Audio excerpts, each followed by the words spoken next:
Hey, y'all, and welcome to the Quiet as Kept podcast. I am your host, Shawnti Refuge. I am a master certified mental health coach, author, and journaling advocate. This podcast is where we unpack the conversations we've been told to keep quiet, especially in the Black community.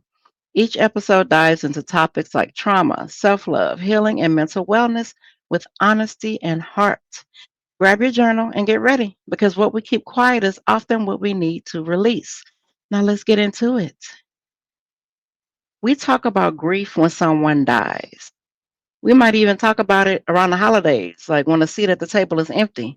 But we don't always talk about the grief that lingers, the kind that sticks around years later, the kind that shows up uninvited on a random Tuesday. Today, I want to talk about unresolved grief, the losses we didn't fully mourn, the tears we held back, and the healing we didn't finish. Because grief doesn't have an expiration date. And just because the world has moved on doesn't mean your heart has. There are losses that I've experienced that I thought I was over, but my body told the truth before my mind could. Tight shoulders, random sadness, flashbacks, rage out of nowhere. I grieve people who passed. I've grieved people who I had to walk away from. I even grieved versions of myself that I outgrew. And in my book, Quiet as Kept, I talk about how I use journaling to sit with those losses, not to fix them, but to honor them. Because ignoring your grief doesn't make it disappear, it just makes it quieter.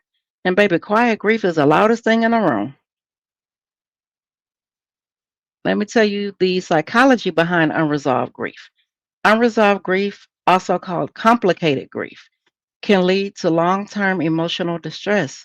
According to American Psychological Association, symptoms include persistent sadness, emotional numbness, difficulty engaging in life, avoidance of reminders of the loss. It can stem from losses that were sudden, traumatic, or socially dismissed, like miscarriages, estrangement, loss of a dream, or even the loss of identity after major life changes. Hell, I'm going to throw in relationships, romantic relationships, jobs. You lost your car, you lost your home, things like that. You can grieve that. Ways to begin moving through unresolved grief. First, I need you to name the loss. Say it out loud. I am still grieving and feeling that part. Make space to remember. Whether it is a person, place, or a version of you, memory is sacred. Use journaling to speak the unspeakable.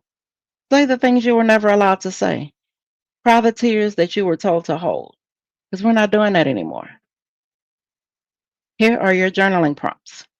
What loss have I carried silently because I didn't feel I had the right to grieve it? What emotions do I still associate with that loss?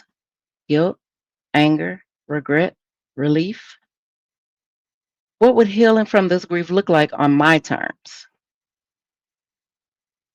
Right, here's the question that was submitted for Journal Bay Q&A. If you have a question that you want to submit, I will answer it. I will read it and answer it anonymously on a podcast episode. Just contact me. Go to my Buzzsprout account, or you can go to info@ShawntiRefugeJournals.com, or you can DM me on social media. I'm on YouTube, TikTok, Instagram, Facebook. You can contact me and say, hey, I have this question, and I'll answer it for you, and I will keep it anonymous. So let's see. Oh, here's the question. I feel like I still shouldn't be grieving. It has been years. What's wrong with me? Nothing. Absolutely nothing is wrong with you. Time doesn't heal, it passes. Healing is what you do with that time. Some grief needs to be held, rocked, revisited as many times as you need. And that doesn't make you broken, that makes you human. Be patient with your heart. It remembers what your mind tries to forget. That's it for today's episode of the Quiet as Kept podcast. And if this stirs something in you, take a moment to sit with it, journal through it. Don't rush your grief. Visit ShawntiRefuge.com to access guided journals, healing spaces, and free tools to support your journey. Until next time, protect your peace and stay grounded in your truth.